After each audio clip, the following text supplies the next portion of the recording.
Assalamualaikum warahmatullahi wabarakatuh. Saya dari kelompok 4 akan menjelaskan tentang lensa tipis dan aberasi. Sebelum masuk pada tahap penjelasan, yaitu saya akan menjelaskan anggota dari kelompok 4. Yang pertama yaitu Dwi Fitriatul Arifah, yang kedua Erik Purrahayu, yang ketiga Multazimah Lydia Laasyah, yang keempat Septian Lutfi Alifian, yang kelima Siti Nurhatu Sofia, yang terakhir yaitu saya Taufik Hidayat Pratama. Tetapi sebelum kita memasuki penjelasan, yaitu sebaiknya kita awali dengan bacaan Bismillahirrahmanirrahim. Baik, saya akan menjelaskan tentang lensa. Lensa adalah benda bening yang dibatasi dua buah bidang lengkung. Jadi ini katakanlah seperti benda bening ya, yang dibatasi oleh dua bidang lengkung, kan melengkung misalkan, dan dua bidang lengkung yang membatasi lensa berbentuk silinder maupun bola. Adapun lensa silinder bersifat memusatkan cahaya dari sumber titik yang jauh pada suatu garis. Sedangkan lensa yang berbentuk bola melengkung ke segala arah memusatkan cahaya dari sumber jauh pada suatu titik. Jadi berbeda ya. Lensa tipis ini yaitu merupakan lensa yang ketebalannya dapat diabaikan sehingga pengukuran jarak titik fokus dilakukan dari satu titik, yakni pusat lensa. Jadi lensa tipis ini yaitu suatu lensa yang ketebalannya diabaikan sehingga pengukuran jarak titiknya itu bisa fokus pada satu titik. Lensa tipis ini dibagi menjadi dua, yaitu lensa cembung dan lensa cekung. Yang pertama yaitu lensa cembung. Lensa cembung biasa disebut lensa positif dan juga merupakan lensa yang memiliki bentuk tebal di bagian tengah dan tipis di bagian tepinya. Jadi tebal di tengah, tipis di tepi. Lensa cembung ini terdiri dari tiga bentuk, yaitu yang pertama yaitu lensa cembung-cembung atau biconvex, yang kedua yaitu lensa cembung datar plan convex, yang ketiga yaitu lensa cembung cekung konkav convex. Gambarnya seperti ini ya. Biconvex itu ya melengkung tipis dari samping, di tengahnya menonjol hampir seperti bentuk oval. Yang plan convex itu gambarnya seperti ini. Jadi tengahnya datar tapi depannya itu agak melengkung sedikit. Yang ketiga konkav convex ini seperti ini, melengkung dari dalam dan luar. Yang selanjutnya yaitu lensa cekung. Lensa cekung biasa disebut lensa negatif dan juga merupakan lensa yang berbentuk tipis pada bagian tengah dan pada bagian tepi. Jadi tipis tengah dan tepi. Lensa cekung dibagi menjadi tiga, yaitu lensa cekung bikonkav, yang kedua itu lensa cekung datar plan konkav, yang ketiga itu lensa cekung cembung konvex konkav. Gambarnya seperti ini, dari dalam dan di luar melengkung. Yang kedua itu plan konkav, depannya datar tapi belakangnya melengkung. Yang ketiga yaitu konvex konkav, dari belakang sama dari depan itu melengkung. Ya mungkin seperti itu. Materi selanjutnya akan dibahas atau disampaikan oleh teman saya. Assalamualaikum warahmatullahi wabarakatuh. Saya Erik Purrahayu. Saya akan melanjutkan presentasi dari Mas Taufik. Oke. Di sini kita akan membahas dimulai dari bagian B, yaitu istilah plan, konkav, dan konvex.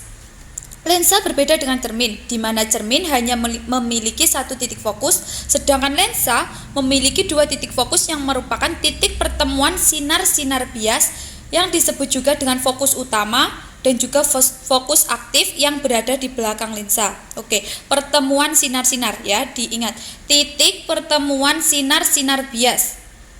Nah, sedangkan fokus pasif berada di depan lensa.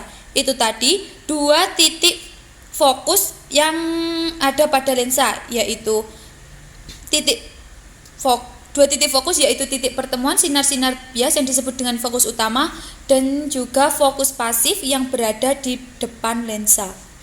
Istilah plane, convex, dan concave digunakan untuk menyatakan jenis lensa, yaitu plane sama dengan datar, convex sama dengan positif, concave sama dengan negatif, BI yaitu dua-duanya. Biconvex dua-duanya positif, plane convex cembung datar, concave convex cembung cekung, biconcave dua-duanya negatif. Ya, itu tadi istilah tentang plane, concave, convex dan juga concave. Oke, kita lanjutkan ke materi selanjutnya, yaitu sifat-sifat sinar lensa. Di atas tadi bagian Mas Taufik sudah dijelaskan. Di sini itu lensanya ada dua, yaitu lensa cembung dan juga lensa cekung. Yang pertama, sifat-sifat sinar lensa cembung. Dalam lensa cembung, proses pembentukan cahaya dapat terjadi karena pada setiap lensa cembung terdapat dua titik fokus. Dua titik fokus, yakni di sebelah kiri serta kanan lensa. Akan tetapi, jarak kedua titik fokus lensa yaitu sama. Ya, perlu diingat-ingat bahwa jarak kedua titik fokus lensa sama. Pada bagian lensa cembung ini terdapat 3 sinar istimewa, yaitu sinar sejajar sumbu utama dibiaskan melalui titik fokus. Yang kedua, sinar yang melalui titik fokus akan dibiaskan melalui sumbu utama. Dan yang ketiga, sinar yang melalui titik pusat optik lensa tidak dibiaskan melainkan diteruskan. Itulah 3 sinar istimewa yang ada pada lensa cembung. Adapun sifat-sifat pada lensa cekung yaitu yang pertama, sinar datang sejajar sumbu utama dibiaskan seolah berasal dari titik fokus pertama. Yang kedua, sinar datang menuju titik fokus dibiaskan menuju sumbu utama. Dan yang terakhir, sinar melalui titik pusat optik lensa tidak dibiaskan melainkan diteruskan. Itulah sifat yang ada pada lensa cekung. Pada lensa cekung, bayangan yang dibentuk hanya satu macam. Bayangan yang dibentuk pada lensa cekung hanya satu macam, yaitu maya benda di mana letak benda sembarang, dimanapun tempatnya. Ya, itu tadi. Bahwa bayangan yang dibentuk oleh lensa cekung hanya satu macam. Perlu diingat-ingat sekali. Selanjutnya yaitu langkah-langkah pembentukan bayangan pada lensa. Yang pertama, lukis 2 buah sinar istimewa. Terus selanjutnya, sinar selalu datang dari depan lensa dan dibiaskan ke belakang lensa. Perpanjangan sinar-sinar bias ke depan lensa dilukis sebagai garis putus-putus. Dan yang terakhir, langkahnya yaitu perpotongan kedua buah sinar bias yang dilukis pada langkah 1 merupakan letak bayangan. Jika perpotongan didapat dari sinar bias, terjadi bayangan nyata, tetapi jika perpotongan didapat dari perpanjangan sinar bias, bayangan yang dihasilkan adalah maya. Ya, itulah langkah-langkah pembentukan bayangan pada lensa. Yaitu dalil Esbah. Sifat bayangan lensa positif dapat ditentukan menggunakan metode penomoran ruang berdasarkan aturan dalil Esbah. Yaitu yang pertama, nomor ruang untuk benda menggunakan angka Romawi 1, 2, 3, dan 4. Itu penulisannya menggunakan angka Romawi. Nomor 2, nomor ruang bayangan menggunakan angka lain 1, 2, 3, dan 4. Nomor 3, untuk ruang benda, yaitu ruang 1 antara pusat optik dan F2, ruang 2 antara F2 dan 2F2, ruang 3 di sebelah kiri 2F2, ruang 4 benda untuk benda maya ada di belakang lensa. 4 untuk ruang bayangan, yaitu ruang 1 antara pusat optik dan F1, ruang 2 antara F1 dan 2F1, ruang 3 di sebelah kanan 2F1, ruang 4 untuk bayangan maya ada di depan lensa. Selanjutnya, posisi bayangan ditentukan dengan jumlah nomor ruang benda dan nomor ruang bayangan, harus sama dengan 5. 6. Untuk setiap benda nyata dan tegak. 7. Untuk semua bayangan yang terletak di belakang lensa bersifat nyata dan terbalik. 8. Semua bayangan yang terletak di depan lensa bersifat nyata dan tegak.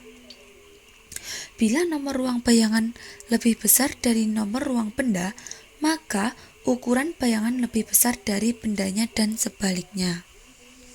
Jadi, singkatnya dalil esbah itu yaitu secara singkat yaitu yang pertama, jumlah nomor ruang benda dan nomor ruang bayangan sama dengan 5.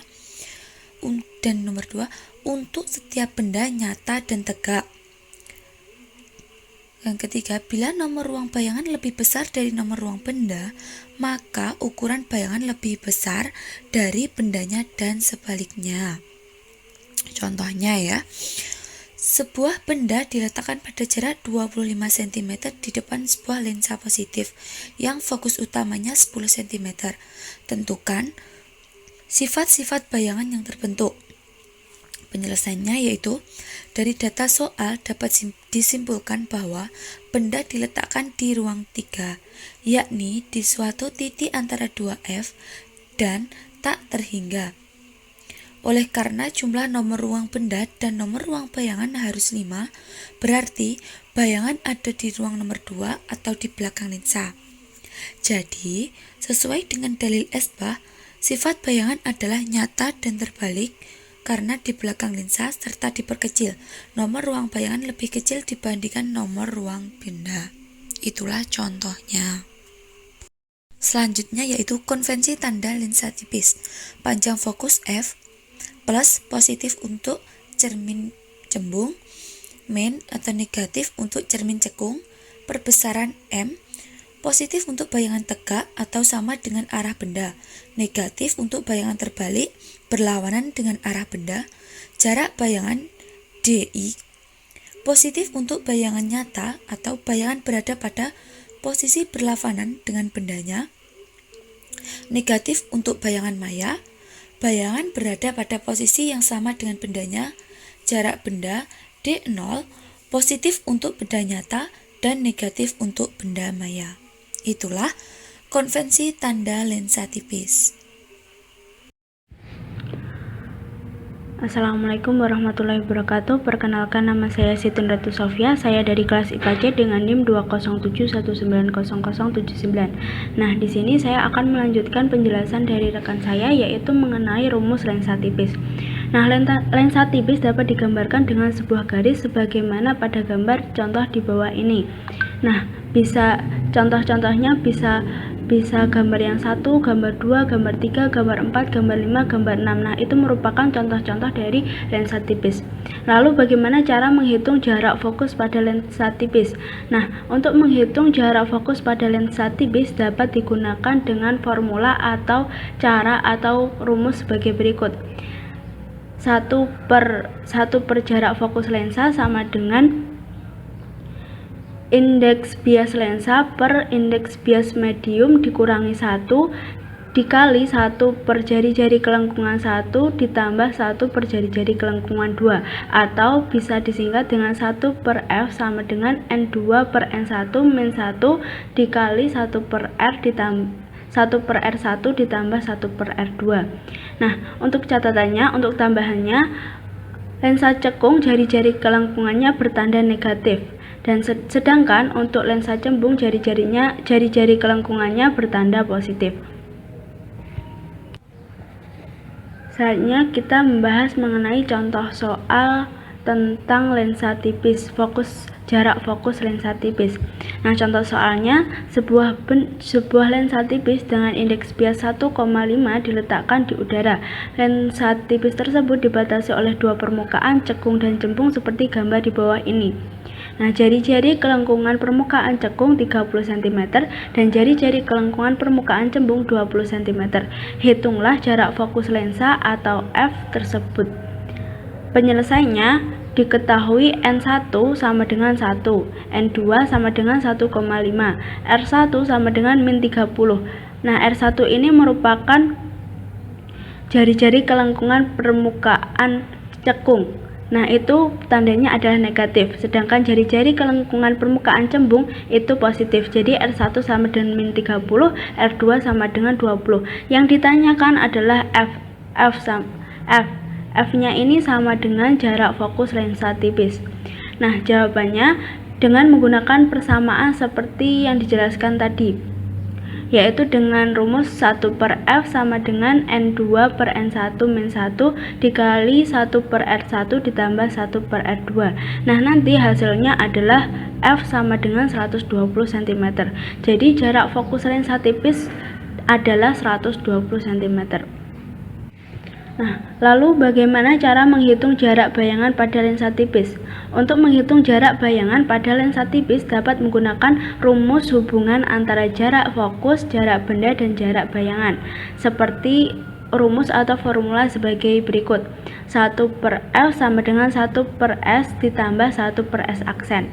Nah, S aksen ini merupakan jarak bayangan. Jadi apabila kita mencari jarak bayangan, maka carilah S aksennya. Nah, contoh soalnya, hitunglah jarak bayangan yang dihasilkan lensa tipis pada contoh soal 1, seperti gambar di samping. Jika benda diletakkan pada jarak 240 cm di depan lensa tipis. Nah, penyelesaiannya diketahui jarak fokus sama dengan 120 cm. Jarak benda sama dengan 240 cm. Yang ditanyakan adalah S aksen atau jarak bayangan. Jawabnya 1/F atau 1 jarak fokus sama dengan 1 jarak benda ditambah 1 jarak bayangan. Nah, hasilnya nanti adalah S aksen atau jarak bayangan sama dengan 240 cm. Jadi bayangan yang dihasilkan berjarak 240 cm di belakang lensa tipis. Assalamualaikum warahmatullahi wabarakatuh. Perkenalkan, nama saya Dwi Fitratul Arifah, NIM 207190059. Di sini saya akan menjelaskan tentang pengertian aberasi. Aberasi adalah kelainan bentuk bayangan yang dihasilkan oleh lensa atau cermin, di mana aberasi itu peristiwa bayangan tertentu oleh sistem optik tidak tepat serupa dengan bentuk bayangan. Dengan kata lain, aberasi itu penyimpanan bentuk bayangan dari bentuk bendanya. Kegunaan utama dari lensa dan cermin adalah untuk membentuk bayangan dari suatu benda. Yang pertama, aberasi kromatik. Aberasi kromatik adalah aberasi optik yang dilihat dari sudut pandang dengan penekanan pada sifat optik fisik cahaya.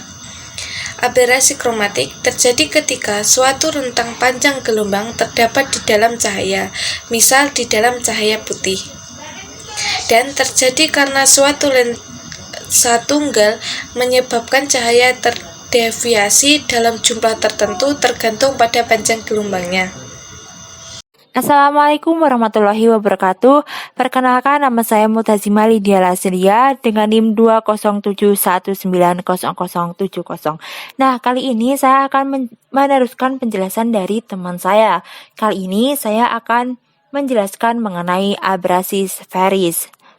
Abrasi sferis adalah gejala kesalahan terbentuknya bayangan yang diakibatkan pengaruh kelengkungan lensa atau cermin.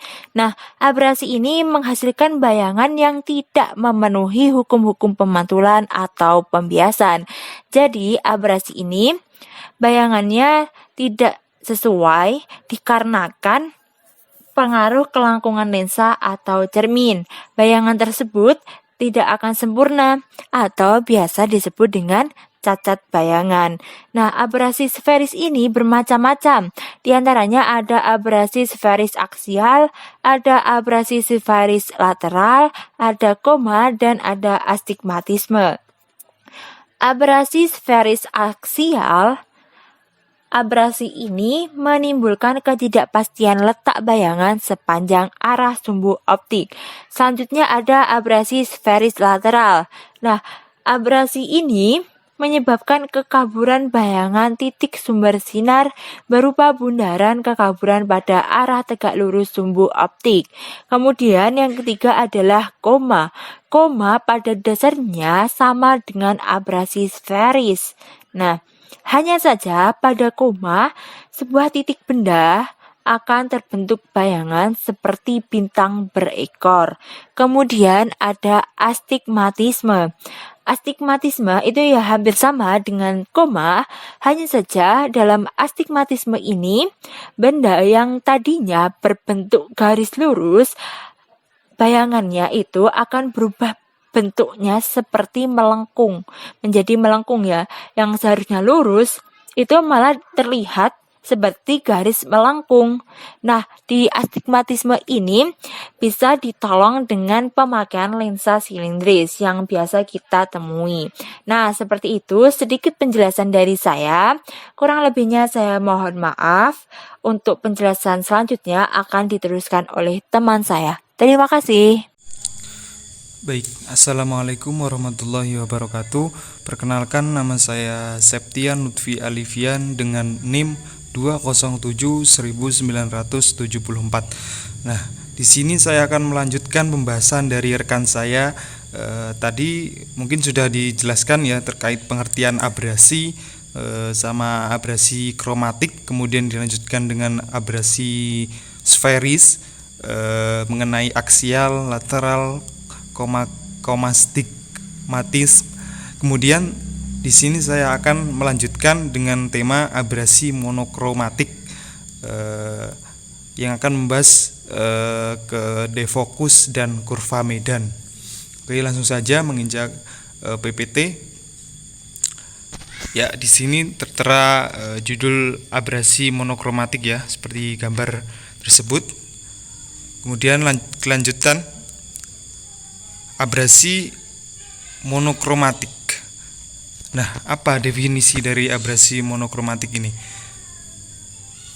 Perlu kita ketahui, abrasi monokromatik atau yang sering juga disebut dengan abrasi tingkat ketiga, yaitu sebuah abrasi yang terjadi walaupun sistem optik mempunyai kanta dengan bidang sferis yang telah sempurna dan tidak terjadi dispersi cahaya. Kemudian abrasi defokus, yang mana abrasi defokus ini adalah abrasi yang disebabkan karena titik api tidak terletak pada titik fokus paraksial sferisnya. Disebut juga dengan titik santir Gauss. Nah, defokus juga disebut dengan wavefront aberration yang dimodelkan dengan kesalahan longitudinal gelombang cahaya yang terjadi karena pergeseran titik api ideal pada bidang fokal menuju titik api pengamatan pada sumbu optis. Nah, jadi dari kesimpulannya ya, muka gelombang itu bersinar yang datar. Setelah melewati kanta akan berinterferensi dengan muka gelombang sinar di sekitarnya dan menjadi muka gelombang abrasi yang berbentuk sferis seperti gambar di samping tersebut. Nah, sinar yang tidak terfokus pada titik api ideal akan merambat menuju bidang fokal secara transversal dan membentuk lingkaran gamang yang kita kenal dengan istilah blur. Begitu. Kemudian selanjutnya abrasi defokus juga dapat dikurangi dengan membuat sinar insiden terkolimasi atau dengan jarak hiperfokal. Begitu. Kemudian cahaya kurang terkolimasi pada nilai bukaan kecil memperbesar interferensi longitudinal gelombang cahaya yang membias menuju ke titik api. Nah, interferensi tersebut akan menimbulkan gelombang cahaya resultan yang dapat jatuh di luar titik api seperti itu. Kemudian abrasi kurva medan. Nah, abrasi kurva medan seperti gambar tersebut. Abrasi kurva medan yaitu sebuah abrasi pada sistem optik yang mempunyai bidang fokal menyerupai lingkaran atau berbentuk kurva, begitu. Ya, mungkin cukup sekian penjelasan terkait definisi dari abrasi, pengertian dari abrasi monokromatik dari saya. Jadi itulah materi yang dapat kita pelajari pada hari ini. Semoga bermanfaat. Cukup sekian dan tetap semangat, jaga kesehatan. Wassalamualaikum warahmatullahi wabarakatuh.